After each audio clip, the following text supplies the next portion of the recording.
जब एक्सेलरेटर है वो ट्विस्ट करने में आपको ज़रूरत से ज़्यादा हार्ड लगने लगे। अटैच हम इसको यहाँ पर करेंगे कुछ इस तरीके से, एंड इस पोजीशन पर हम जो केबल है उसको रिमूव कर सकते हैं। जो पुराने वाली केबल है उसको यहाँ से कट करूँगा। हेलो गाइस, स्वागत है आपका एक और नई वीडियो में। मेरा नाम जीत है। जो स्कूटी या स्कूटर आप मेरे पीछे पार्क देख रहे हैं वो है 2017 मॉडल टीवीएस जुपिटर। इसकी आज हम brake cable, accelerator cable and choke cable replace करने वाले हैं। ये वीडियो एक यूनिवर्सल ट्यूटोरियल गाइड होने वाली है। मतलब फर्क नहीं पड़ता आपकी जो स्कूटी है वो कैसी दिखती है, कौन सा उसका मॉडल है, अगर उसमें ये तीनों केबल्स प्रेजेंट हैं, किसी भी एक को अगर आपको चेंज करना है और आप ये पूरी वीडियो देख लेते हैं तो वो प्रोसेस आपके लिए काफ़ी आसान होने वाली है। एंड विद दैट सेड, इस वीडियो में हम जानेंगे कि कब आपको जो केबल्स हैं उनको रिप्लेस करना चाहिए, ऐसी क्या ज़रूरत पड़ती है। मतलब टूट जाए तो ऑब्वियसली बात आपको चेंज करना ही है। उसके अलावा भी कुछ चीज़ें हैं जो कि माइंड में रखनी है केबल रिप्लेसमेंट के टाइम पर। उसके अलावा क्या क्या टिप्स एंड ट्रिक्स हैं जो कि इस प्रोसेस को आपके लिए ईजी कर देंगी, एंड साथ ही साथ कौन कौन सी प्रिकॉशंस है जो कि माइंड में रखनी है जिससे कि जो इंस्टॉलेशन है वो पीसफुली हो एंड आपको किसी भी टाइप की प्रॉब्लम ना करे। And with that being said, let's dive into the topic. But उससे पहले बात करते हैं इस वीडियो के स्पॉन्सर की, जो कि हैं CarPM bike scanner. So basically CarPM bike scanner की हेल्प से आप अपनी बाइक को प्रॉपर्ली स्कैन कर सकते हैं, उसके कोड्स हैं उनको डायग्नोस कर सकते हैं, रीसेट कर सकते हैं, सर्विस रीसेट कर सकते हैं, एंड साथ ही साथ जो लाइव डेटा है बाइक का उसको भी आप एक्सेस कर सकते हैं। एंड अभी इनकी क्रिसमस सेल चल रही है जिस पर इनके सारे प्रोडक्ट्स के ऊपर फ्लैट 15% का डिस्काउंट है। So link is in the description box, do check it out. And अभी back to the video. Alright, so start करते हैं इस चीज के बारे में बात करने से कि जो केबल्स हैं उनको आपको कब रिप्लेस करना चाहिए। मतलब इनका कोई फिक्स टाइम है क्या, या कोई फिक्स सिम्टम है क्या कि हाँ ये सिम्टम आए तब आपको इसको चेंज करना ही है। So well there is, and उसी के बारे में बात करते हैं। अब ये करना क्यों जरूरी है, वो इसलिए क्योंकि ये टूट जाएंगी तब तो ऑब्वियसली बात आप बदलोगे ही, लेकिन जब ये टूट जाएंगी तब ये घर पे नहीं टूटने वाली हैं, ये उसी जगह टूटेंगी जहां पर कोई आसपास मैकेनिक नहीं होगा, आसपास कोई डीलरशिप नहीं होगी, कोई स्पेयर पार्ट अवेलेबिलिटी नहीं होगी, वहां पर टूटेंगी ये। अब ये सब रिलेट कर सकते हैं इस चीज़ से कि ज़्यादातर जो बाइक्स वगैरह, स्कूटर्स वगैरह हैं, कोई भी चीज़ मान लो, वो तभी खराब होती है जब उसको उसकी सबसे ज़्यादा ज़रूरत होती है या आसपास कोई रिपेयर करने वाला नहीं होता है। तो इसलिए बता रहा हूँ, पहले ही इनको चेंज कर लेंगे सही टाइम पर तो हमें परेशानी नहीं होगी। अब बात करी जाए सिम्टम्स की, तो जैसे ही ये हार्ड होने लगे, मतलब जो ब्रेक लीवर है वो जब स्कूटर नया था, अब आपको याद नहीं है तो आप किसी नए स्कूटर का कंपेयर करके देख सकते हो कि हाँ भाई इसका ब्रेक लीवर बड़ा स्मूथली ऑपरेट हो रहा है, अपने वाले का यार टाइम ले रहा है, जोर भी ज़्यादा आ रहा है। एंड हमने देख लिया कि हमारा लीवर सही है, पीछे का जो ड्रम है उसकी स्प्रिंग्स वगैरह सही है, बाहर जो स्प्रिंग लगती है वो सही है, सारी चीज़ें सही हैं, तो डाउट जाता है सीधा जो केबल है उस पर। अब ये होता क्यों है वो बताऊं, तो हमारा स्कूटर इन्वायरमेंट में रहता है, हम इसको चलाते हैं, वॉश करते हैं, तो जो मिट्टी वगैरह है वो जाती है, पानी वगैरह चला जाता है, एंड जो केबल है उसमें वायर है वो हमारा चलता है, एंड बीच में जब फ्रिक्शन होने लगता है, मतलब कचरा चला गया, रस्ट आ गया पानी की वजह से एंड इन सारी चीज़ों की वजह से, तो वो जो वायर का ऑपरेशन है वो हार्ड हो जाता है, एंड उसी की वजह से जो केबल्स हैं वो हार्ड हो जाती हैं। Same goes for accelerator. जब एक्सीलरेटर है वो ट्विस्ट करने में आपको ज़रूरत से ज़्यादा हार्ड लगने लगे, मतलब स्कूटर बंद है, आपने एक्सीलरेटर को ऑपरेट करके देखा, आपको ये बहुत ज़्यादा हार्ड लग रहा है, कंपेयर करके देख सकते हो नए स्कूटर से, हार्ड लगने लग गया है, it's time to change the cables.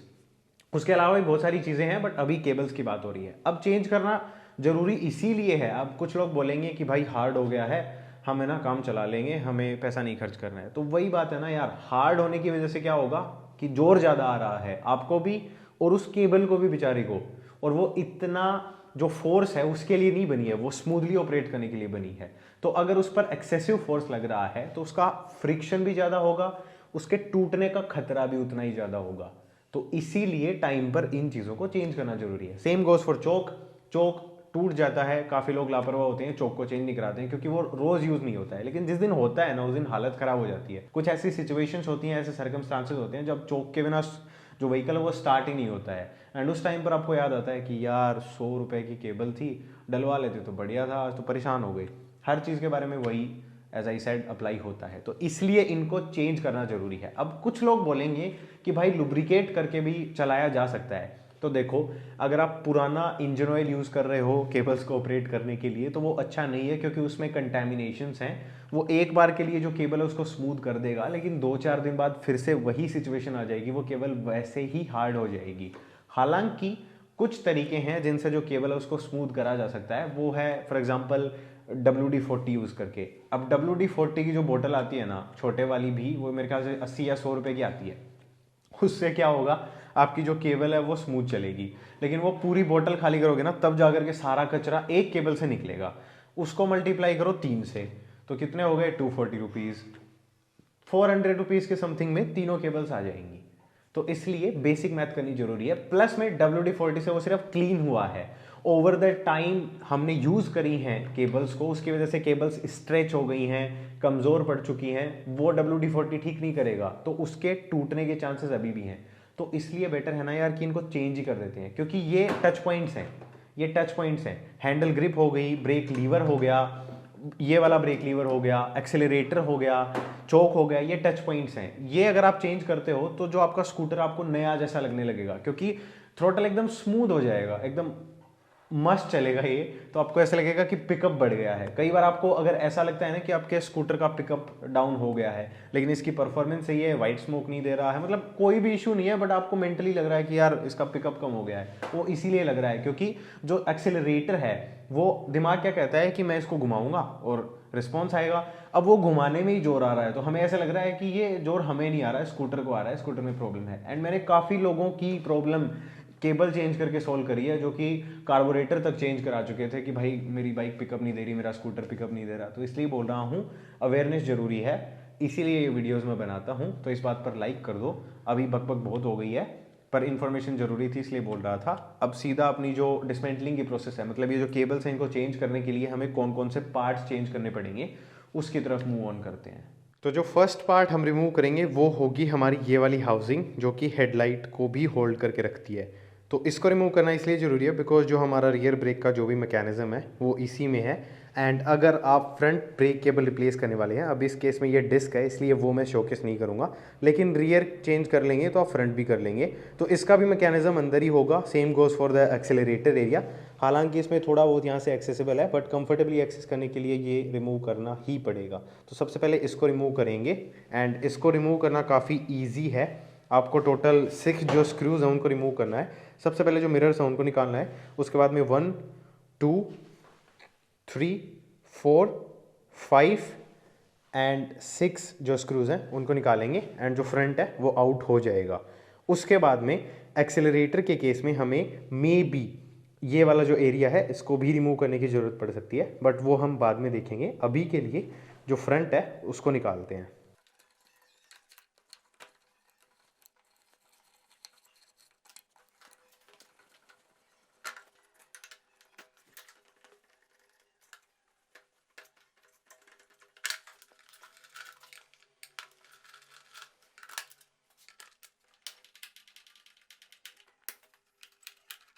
उसके बाद में जो असेंबली है उसको पुल आउट करना है। इसमें कुछ लॉक्स रहते हैं, सो बी केयरफुल। एंड उसके बाद में जो भी सॉकेट्स वगैरह उनको डिस्कनेक्ट करना है, एंड हमारी जो फ्रंट हाउसिंग है वो पूरी की पूरी निकल जाएगी। Alright, so there we have it. अभी सिर्फ इतना पार्ट रिमूव करके ही हम जो रियर ब्रेक की केबल है या फ्रंट ब्रेक की केबल है उसको रिप्लेस कर सकते हैं। हालांकि इसमें कुछ ट्रिक यूज़ करनी पड़ती है, अदरवाइज़ थोड़ी चीज़ें और खोलनी पड़ती हैं, तो वो खोलनी ना पड़े उसी के लिए ये वीडियो बनाई जा रही है।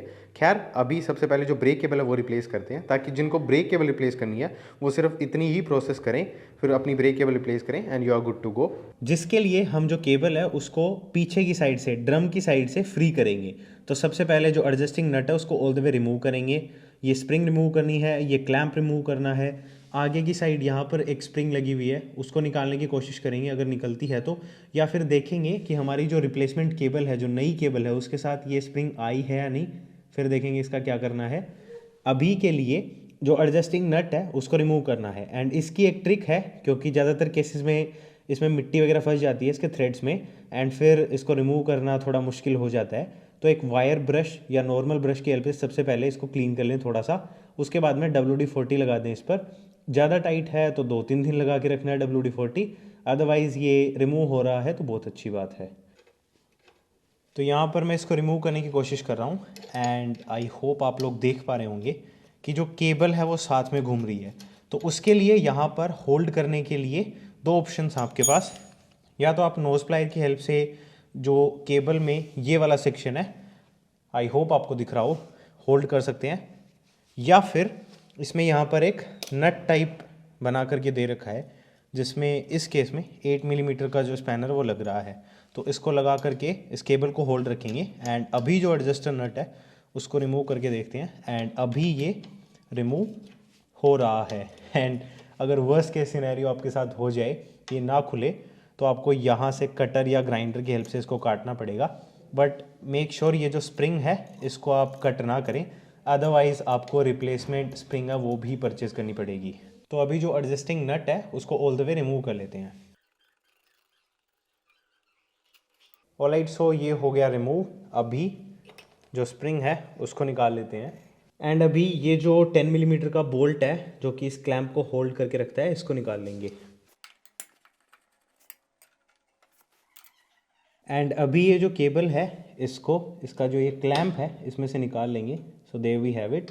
अभी हम मेक श्योर करेंगे कि जो केबल है वो ऑल द वे यहाँ तक फ्री हो। तो अगर ऑब्जर्व करेंगे आप, अभी वही बात है, यहाँ थोड़ा दिखाना मुश्किल है।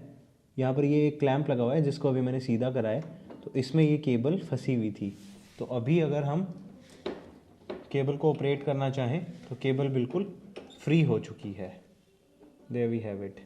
एंड ये जो स्प्रिंग है इसकी बात करी जाए तो जो नई वाली हमारी रिप्लेसमेंट केबल है उसमें ये स्प्रिंग लगी हुई आती है एंड वैसे भी ये जो लगा हुआ है इसकी वजह से वो स्प्रिंग आप निकाल भी नहीं सकते, तो इसलिए उस स्प्रिंग को एज इट इज़ ही छोड़ देंगे। एंड अभी बारी आती है जो केबल इसको रिमूव करने की। एंड वहीं पर हमारी जो ट्रिक है वो हम यूज़ करने वाले हैं। तो जो केबल की राउटिंग है वो कुछ इस तरीके से है, यहाँ से होते हुए यहाँ तक। उसके बाद में ये जो पैनल्स हैं इनके बीच में से होते हुए, इन पैनल्स के बीच में से होते हुए ऑल द वे इधर से यहाँ पर आ रखी है। अभी आप लोगों को आसानी से वो एरिया दिख जाए इसलिए स्कूटी को ऐसे टिल्ट कर रखा है। खैर, तो केबल की राउटिंग हमें पता है। अब अगर हम ऐसे करें कि केबल को निकाल लें और फिर नई वाली केबल डालेंगे तो हमें ये सारे पैनल्स ऊपर से निकालने पड़ेंगे ताकि केबल की राउटिंग हो सके। बट ऐसा ना करना पड़े इसलिए हमारी जो ट्रिक है वो ये है कि नई वाली केबल का जो सिरा है जो कि वहाँ पर लगने वाला है वो हम इसका जो पीछे का हिस्सा है उससे बांध देंगे। फिर हम ये पुराने वाली केबल खींचेंगे तो नई वाली केबल इसके साथ साथ एग्जैक्टली उसी राउटिंग में से होते हुए वहाँ तक पहुँच जाएगी जिस तरीके से पुराने वाली केबल लगी हुई है। तो ये ट्रिक है, ये यूज़ करके हम जो केबल है उसको पहुँचाते हैं एंड उसके बाद में आगे की जो प्रोसेस है वो मैं बताता हूँ। बट उससे पहले जैसे कि हमने मेक श्योर करा था कि इस साइड से जो केबल है वो फ्री हो जाए ताकि खींचने में आसानी रहे, वैसे ही यहाँ से भी जो केबल है उसको फ्री करना पड़ेगा। तो एक बार स्कूटी को मैं सीधा करता हूँ एंड दिखाता हूँ वो प्रोसेस क्या है। Alright, so here we are. अभी जो केबल है उसको जो लीवर है उसमें से निकालना है। उसके लिए सबसे पहले जो ये हैंड ब्रेक वाला सेक्शन है इसको रिमूव करना पड़ेगा। इसको रिमूव करने के लिए इसमें नीचे की साइड आपको एक लॉक देखने को मिलेगा, ये रहा। तो ये वाला जो लॉक है इसको हमें रिमूव करना है। इसको रिमूव करना काफ़ी आसान है, मैं दिखाता हूँ आपको। तो अभी डेमोन्स्ट्रेट करने के लिए जो असेंबली है उसी को मैंने खोल लिया है। आपको ये सब करने की ज़रूरत नहीं है, आपको इसको निकालना है। बस मैंने ये आपको अच्छे से दिख जाए इसके लिए ये सब करा है। तो इसका रिमूवल का प्रोसेस कुछ इस तरीके से है कि इसमें जो ये स्लॉट्स बने हुए हैं इनमें एक फ्लैट हेड आपको लगा करके इसको कुछ ऐसे निकाल लेना है, ये रहा। एंड अभी ये जो पिन है इसको हम प्रेस करेंगे एंड इस साइड से एक बार ये जो क्लैंप है इसको होल्ड रखेंगे एंड जो पिन है उसको ऑल द वे रिमूव कर लेंगे, ये रही। अभी जो क्लैंप है उसको निकालना है एंड इसमें ये एक स्प्रिंग रहती है, तो इन तीनों चीज़ों को एज ए असेंबली आपको निकाल लेना है।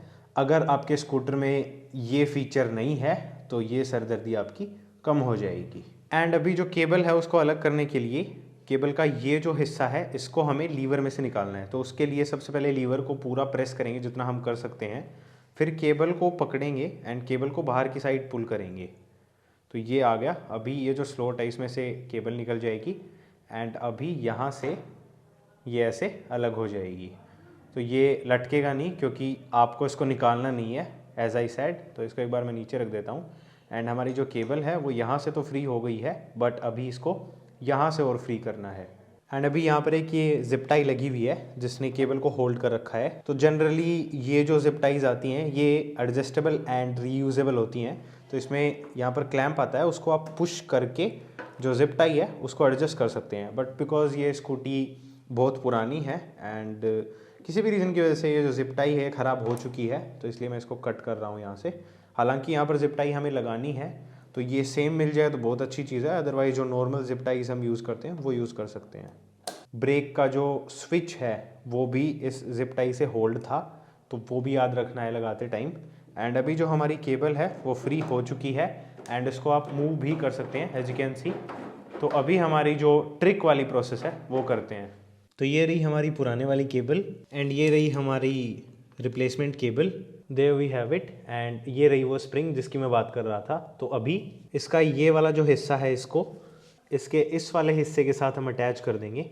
अटैच हम इसको यहाँ पर करेंगे कुछ इस तरीके से, ताकि जब ऊपर की साइड से हम पुल करें तो ये दोनों आपस में टच रहें एंड इसकी वजह से ये स्लिप नहीं होगी। अगर यहाँ पर या कहीं और पर अटैच करेंगे तो ये स्लिप हो सकती है एंड जिस चीज़ से हम इसको बांधेंगे उसकी पकड़ है वो इतनी मजबूत नहीं होगी कि ये स्लिप हो तो वो उसको रोक सके। तो इसके लिए इनको ऐसे लगाएंगे एंड अभी एक जिप टाई हम यहाँ पर लगा देंगे, एक जिप टाई हम यहाँ पर लगा देंगे। There we have it.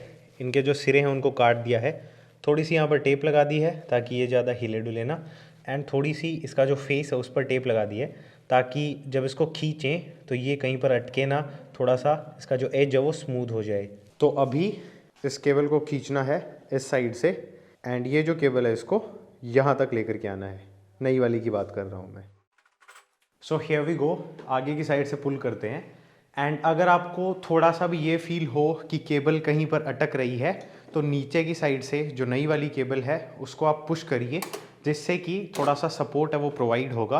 And अगर आप पेशेंसली ये प्रोसेस करेंगे तरीके से देन रिज़ल्ट आपके सामने है। जो केबल है वो कम्प्लीटली पुराने वाली निकल चुकी है एंड नए वाली सेम उसी राउटिंग में से हो करके ऊपर आ गई है। तो अभी जो पुराने वाली केबल है उसको नए वाली केबल से अलग करते हैं एंड अभी बारी आती है सारा कुछ वापस से फिट करने की। तो ये जो ब्रेक असेंबली है इसको मैंने अच्छे से वॉश वगैरह कर लिया है एंड फिर ग्रीस कर दिया है। आप करना चाहें तो कर सकते हैं, अदरवाइज़ अगर इस पर थोड़ा सा WD-40 अप्लाई कर देंगे तो भी चलेगा। एंड अभी जो असेंबली की प्रोसेस है वो बिल्कुल ऑपोजिट रहने वाली है डिसअसेंबली की प्रोसेस के। तो सबसे पहले आपको जो ब्रेक केबल है उसको जो ब्रेक असेंबली है उसमें फ़िट करना है, जिस तरीके से हमने निकाला था वैसे ही। उसके बाद में जो हैंड ब्रेक वाला सेक्शन है मेक श्योर आप उसको प्रॉपर्ली फिट करें। इसकी जो स्प्रिंग है उसकी जो इंस्टॉलेशन है वो प्रॉपर्ली करनी है। फिर नीचे की साइड जो सर्कलिप है उसको इंस्टॉल करना है। उसके बाद में अब बिकॉज मैंने ये जो असेंबली है इसको हटा लिया था तो मैं इसको वापस से लगा देता हूँ एंड मूव ऑन करते हैं जो रियर साइड है उसकी तरफ। तो यहाँ पर सबसे पहले जो केबल है उसको उसके जो क्लैम्प्स हैं उनमें एडजस्ट करेंगे। उसके बाद में जो क्लैम्प के ऊपर कैप लगनी है उसको लगा करके उसका जो बोल्ट है उसको टाइट करेंगे। फिर बारी आती है जो एडजस्टिंग नट है उसके साथ उसकी जो स्प्रिंग है एंड जो डाउल है उनको लगाने की, एंड दैट्स इट। एंड अभी जो लीवर है वो एज यू कैन सी एकदम स्मूथली ऑपरेट कर रहा है एंड वही गोल था। तो केबल हमारी चेंज हो चुकी है। यहाँ पर मैंने जिप टाई लगा दी थी, शायद बताया नहीं तो वो भी बता देता हूँ। एंड अभी ब्रेक अपने हिसाब से एडजस्ट कर लेने हैं आपको and you are good to go. बाकी जो भी रिमूव करा है वो आप असेंबल कर दीजिए अगर आपको सिर्फ ब्रेक केबल रिप्लेस करनी थी। बट हमारे केस में हमें अभी एक्सेलरेटर एंड चोक केबल्स भी रिप्लेस करनी है। तो स्टार्ट करते हैं जो एक्सेलरेटर केबल है उसको रिप्लेस करने से। एंड इसके लिए एज आई सेड ये वाला जो सेक्शन है इसको रिमूव करके पीछे की तरफ करना पड़ेगा और कुछ नहीं निकालना है। एंड टू डू सो इसमें आपको टोटल 4 स्क्रूज मिलेंगे। एक यहाँ पर रहा, दूसरा यहाँ पर है, तीसरा यहाँ पर है एंड फोर्थ वन ये रहा। तो इन चारों को रिमूव करके इसको पीछे की तरफ धकेलते हैं एंड उसके बाद में अपनी जो ये हाउसिंग है इसको रिमूव करेंगे।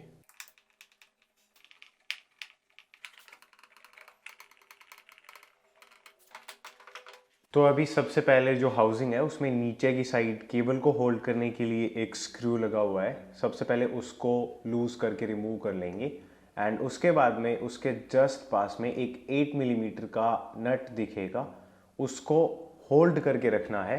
एंड फिर ऊपर की साइड जो स्क्रू लगा हुआ है उसको अनस्क्रू करके नीचे से जो नट है उसको ऑल द वे रिमूव कर लेंगे। इसके साथ एक वॉशर भी निकलेगा एंड फिर ऊपर की साइड से जो स्क्रू है उसको निकाल लेंगे एंड इसके साथ भी एक वॉशर निकलेगा। नीचे की साइड से 2 वॉशर निकले हैं, एक लॉक वॉशर अलग से है। एंड अभी बचता है नीचे की तरफ एक और स्क्रू जो कि अभी आप देख पा रहे हैं, तो इसको रिमूव करते हैं एंड फिर अपनी जो हाउसिंग है वो अलग हो जाएगी। ऑलराइट, सो अभी जो ऊपर वाली कैप है उसको कुछ इस तरीके से निकाल लेंगे एंड फिर जो हमारी नीचे वाली हाउसिंग है उसको नीचे की साइड करेंगे, तो जो हमारी ग्रिप है वो रोटेट होगी एंड इस पोजीशन पर हम जो केबल है उसको रिमूव कर सकते हैं, जो ग्रिप है उसमें से कुछ इस तरीके से। एंड अभी इसमें ये एक छोटा पीस रहता है जिसको स्लाइड आउट करके निकाल लेंगे एंड अभी हमारी जो केबल है वो नीचे वाली हाउसिंग से भी रिमूव हो जाएगी। फिर बारी आती है एक्सेलरेटर केबल को कार्बोरेटर की साइड से डिस्कनेक्ट करने की, जिसके लिए हमें जो स्टोरेज कंपार्टमेंट है उसको निकालना पड़ेगा। तो उसके लिए सबसे पहले फ्रंट में जो पैनल रहता है उसके तीनों स्क्रूज को रिमूव करके उस पैनल को रिमूव करना रहता है। फिर इस पर्टिकुलर स्कूटर के केस में जो फ्यूज़ है उसको भी ऊपर की साइड निकाल करके रोटेट करके नीचे की साइड पुश करना रहता है, ताकि जब हम बैटरी कंपार्टमेंट को निकालें तब हमें इस फ्यूज़ की वजह से प्रॉब्लम ना आए। उसके अलावा जो 3 स्क्रूज़ हैं उनको रिमूव करना है जो कि बैटरी कंपार्टमेंट को होल्ड करते हैं। फिर बैटरी कंपार्टमेंट को अलग करके जो स्टोरेज कंपार्टमेंट है उसके 4 12 मिलीमीटर के बोल्ट्स हैं उनको निकालना है। उसके बाद में स्टोरेज कंपार्टमेंट को रिमूव करना है।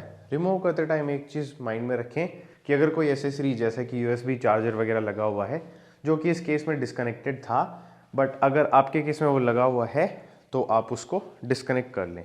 And there we have it, ये अपनी एक्सेलरेटर केबल है एंड इसके जस्ट पास में ये जो केबल है ये चोक केबल है। And as you can see इनका थोड़ा सा जुगाड़ कर रखा था, बिकॉज जिस टाइम पर ये ख़राब हुई थी उस टाइम पर मैं कहीं और रहता था और वहाँ पर ये ओरिजिनल अवेलेबल थी नहीं, throttle cable and choke cable. तो मैंने टेप वेप लगा करके जुगाड़ कर दिया था। फिर स्कूटर का बेचारे का यूज़ होना बंद हो गया, तो फिर आज बारी आई है 2 साल बाद। खैर जो भी है, इसकी जो राउटिंग है वो यहाँ से लेकर के ऑल द वे यहाँ तक है। एंड ये जो कंपार्टमेंट रिमूवल की प्रोसेस मैंने बताई है ये स्कूटर स्पेसिफिक रहेगी। सो इस स्कूटर के केस में जो कंपार्टमेंट है उसी को हमें अलग करना पड़ा। कुछ स्कूटर्स जैसे कि एक्टिवा के केस में all you have to do is जो 12 मिलीमीटर के बोल्ट्स हैं उनको रिमूव करना है। फिर वो पूरा कंपार्टमेंट साइड वाले पैनल्स के साथ ही ऊपर की साइड उठ जाता है एंड फिर एक लैच रहता है, जैसे गाड़ी का बोनट रोकने के लिए एक लैच लगाते हैं ना, वैसे ही उसमें लैच लगता है। फिर आप नीचे की तरफ से सारी जो चीज़ें हैं उनको एक्सेस कर सकते हैं। ज़्यादा कन्वीनियंस आपको अगर चाहिए तो उस पूरे कंपार्टमेंट को साइड पैनल्स के साथ आप अलग भी कर सकते हैं, तो वो स्कूटर के हिसाब से है, वो आपको थोड़ा सा फिगर आउट करना पड़ेगा। बाकी प्रोसेस जो है वो सिमिलर रहने वाली है। तो अभी यहाँ से जो अपनी थ्रोटल केबल है एक्सेलरेटर केबल उसको रिमूव करते हैं। So there we have it. अब ये आसानी से ना खुले तो आप प्लायर वगैरह यूज़ कर सकते हैं। इसको ऑल द वे रिमूव करना है एंड उसके बाद में जो नीडल है उसके साथ ये निकल आएगा। अभी हमारी जो केबल है उसको नीडल से अलग करना है, तो उसके लिए नीडल में यहाँ पर आप देखेंगे तो जो केबल का हिस्सा है वो यहाँ पर फंसा हुआ है। So all we have to do is needle को प्रेस करना है और ये जो केबल है ये आ जाएगी। अब इसको ये जो स्लोट है इसमें से बाहर निकाल लेंगे कुछ इस तरीके से। अब ये अपनी नीडल को आगे की साइड स्लाइड आउट कर लेते हैं। ये आ गई नीडल, हालत है इसकी ख़राब। ये आ गई स्प्रिंग एंड ये रही अपनी जो केबल है वो। तो अभी सबसे पहले इन सब की क्लीनिंग करनी है एंड यहाँ पर अब आपने इतना खोल लिया है तो आप बाकी का काम भी कर सकते हैं, बट मैं तो वीडियो सिर्फ थ्रोटल केबल रिप्लेसमेंट की बना रहा हूँ तो उसी पर फोकस करते हैं। अब सबसे पहले अपनी जो नई वाली थ्रोटल केबल है एक्सेलरेटर केबल है उसको चेकआउट करते हैं। So there we have it. इसमें अब देखने वाली चीज़ है वो ये है कि ये वाला जो हिस्सा है ये निकालना पड़ेगा तब जाकर के कंप्लीट होगा। तो देखते हैं, इजीली आ गया। तो अभी इनकी क्लीनिंग करता हूँ मैं सबसे पहले एंड फिर इंस्टॉलेशन की बात करेंगे। तो केबल रिप्लेसमेंट का प्रोसेस बिल्कुल वैसे ही है जैसे कि ब्रेक केबल के साथ करा था। उसमें पीछे की साइड से टाई करा था क्योंकि वो ज़्यादा बेटर लग रहा था। यहाँ पर फ्रंट से करा है क्योंकि जो नई वाली केबल है उसका ये वाला हिस्सा हम बेंड नहीं कर सकते एंड ये प्रॉब्लम क्रिएट करेगा अगर पीछे से लेकर के आएंगे तो इसलिए जो पुराने वाली केबल है उसके फ्रंट को और नए वाली केबल के रियर को आपस में जिप टाई कर दिया है एंड पुराने वाली केबल का ये वाला जो हिस्सा है इसको मोड़ दिया है, क्योंकि अभी ये काम में तो अपन ले नहीं रहे हैं तो इसलिए इसको बेंड कर दिया। एंड अभी इसको इस साइड से पुश करेंगे एंड पीछे की तरफ से पुल करेंगे। तो आइडिया इसकी जो केबल है वो अपनी रिप्लेस हो जानी चाहिए।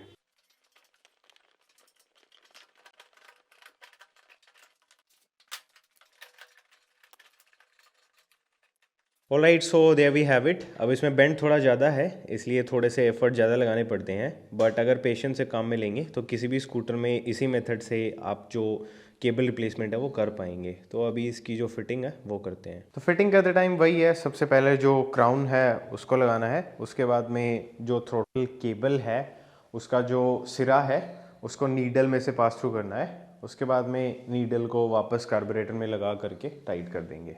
ऑलराइट, सो अभी जो केबल है उसका मूवमेंट चेक करेंगे ताकि हम कंफर्म कर सकें कि जो नीडल की प्लेसमेंट है वो सही हुई है क्या। तो अभी आप देख सकते हैं कि जो केबल है वो फ्रीली रोटेट कर रही है। अब इसको करने को आप हाथ से भी कर सकते हैं, बट थोड़ा सा फोर्स ज़्यादा लगाना पड़ेगा क्योंकि वो जो स्प्रिंग है वो इसको होल्ड कर रही है। तो अब ये प्रॉपर्ली वर्क कर रही है। अगर ये केबल है ये मूव ना करे तो आपकी जो नीडल है उसको आपने गलत लगा दिया, उसको आप सही से लगाइएगा। एंड विद दैट सेड अभी अपनी जो ये वाली असेंबली है इसकी क्लीनिंग वगैरह करनी है मेरे को, तो वो मैं कर लेता हूँ। एंड ये जो है जो हमारी ग्रिप है उसकी भी क्लीनिंग कर लेता हूँ, इस एरिया की भी क्लीनिंग कर लेते हैं। एंड उसके बाद में जो प्रॉपर इसकी असेंबली है वो करेंगे, एंड वो वैसे ही रहने वाली है जैसे कि हमने डिसमेंटलिंग करी थी। तो थ्रोटल ग्रिप है उसको लुब्रिकेट करके प्लेस करना है, फिर नीचे वाली हाउसिंग में से एक्सेलरेटर केबल को पास थ्रू करना है। उसके बाद में जो एक्सेलरेटर केबल का माउथ है उस पर एक छोटा सा पीस लगता है, एंड फिर उस माउथ को जो थ्रोटल ग्रिप है उसके स्लॉट में फिट करना है। एंड फिर ऊपर से लगा देंगे कैप।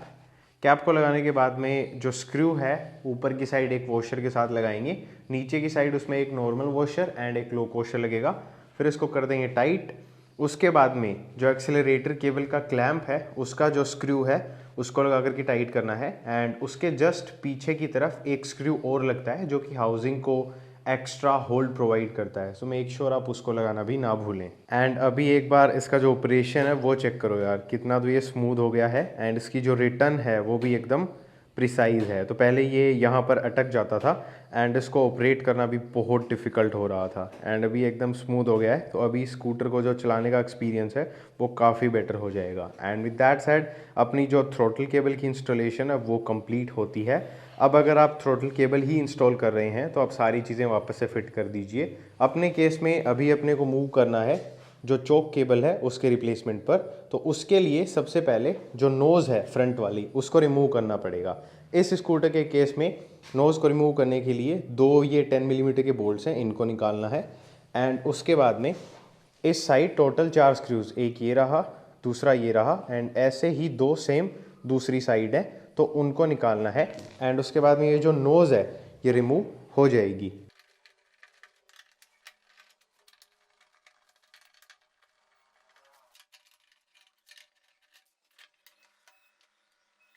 तो ये रही हमारी चोक केबल। अब इसमें एक ट्रिकी पार्ट है, वो ये कि इसका ये जो नट है इसको नई वाली केबल का जो नट है उसको हमें लगाने के लिए इस नट को इस साइड से पास थ्रू करके फिर ऑल द वे यहाँ से होते हुए यहाँ तक लेकर के आना पड़ेगा, जिसका मतलब ये है कि हमें ये पैनल रिमूव करना पड़ेगा। लेकिन नहीं, हम ऐसा नहीं करेंगे, फालतू की चीज़ें नहीं खोलनी है, बट पुराने वाली जो केबल है उसकी हमें कुर्बानी देनी पड़ेगी। So what I will do is की जो पुराने वाली केबल है उसको यहाँ से कट करूँगा, एंड उसके बाद में जो आगे की प्रोसेस है वो स्टेप बाय स्टेप मैं आपको समझाने वाला हूँ।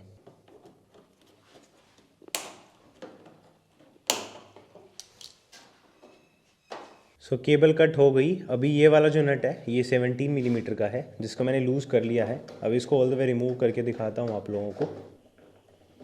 There we have it. अभी इसको हम निकाल लेंगे एंड अब नई वाली का इंस्टॉलेशन समझते हैं।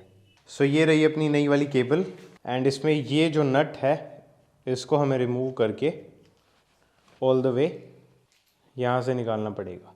अब इसका ये वाला जो हिस्सा है इसको यहाँ से पास थ्रू करते हैं, यहाँ पर लगाते हैं, एंड अभी नट को यहाँ से कुछ इस तरीके से लगा करके प्रॉपरली टाइट कर देंगे।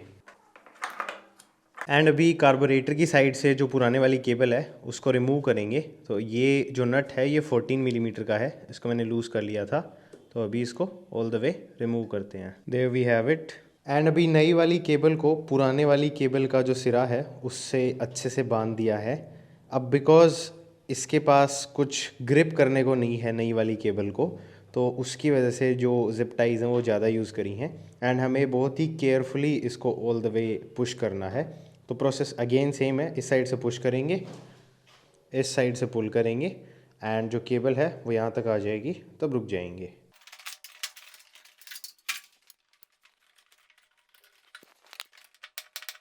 एंड अभी अपनी पुराने वाली केबल से जो नीडल है उसको रिमूव करना है, स्प्रिंग को निकालना है एंड ऊपर का जो ये वाला हिस्सा है इसको रिमूव करना है। एंड फिर इन तीनों चीज़ों को इसी तरीके से जो नए वाली केबल है उसमें लगाना है।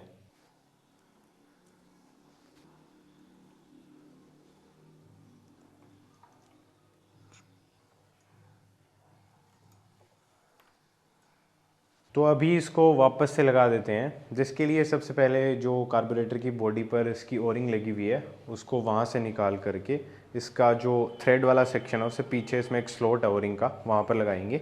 उसके बाद में इसको प्लेस करके टाइट कर देंगे and we are good to go. And अभी इसका जो ऑपरेशन है वो आप चेकआउट करिए। तो पहले ये इससे आगे नहीं जाता था बट अभी ये पूरा तो हो जाता है एंड ये लॉक भी हो जाता है यहाँ पर, अब अंदर नहीं जाएगा। जब भी चॉक ऑफ करना हो तो इसको पुश बैक कर सकते हैं। एंड विद दैट सेड अपनी तीनों जो केबल्स हैं उनका रिप्लेसमेंट हो चुका है। अब बचती है जो चीज़ें हमने रिमूव करी हैं उनको फिर से लगाना, तो वो एग्जैक्टली सेम प्रोसेस है, जैसे निकाला था वैसे ही लगाना है। तो आप लोग कर लेंगे, मैं भी कर लेता हूँ एंड फिर इस वीडियो को सम अप करते हैं।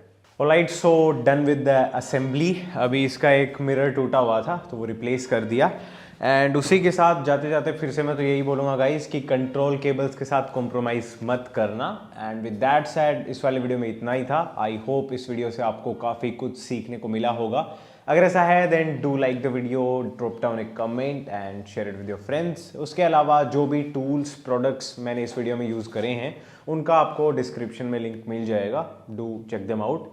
एंड अपार्ट फ्रॉम दैट अगर आप हमारी हेल्प करना चाहते हैं देन नीचे सुपर थैंक्स का भी बटन है, you can use that too if you wish to. उसके अलावा डिस्क्रिप्शन में इंस्टाग्राम का लिंक मिल जाएगा, do follow our there as well. मैं मिलूंगा आपसे नेक्स्ट वाले वीडियो में, तब तक के लिए bye bye, ride safe and चाओ।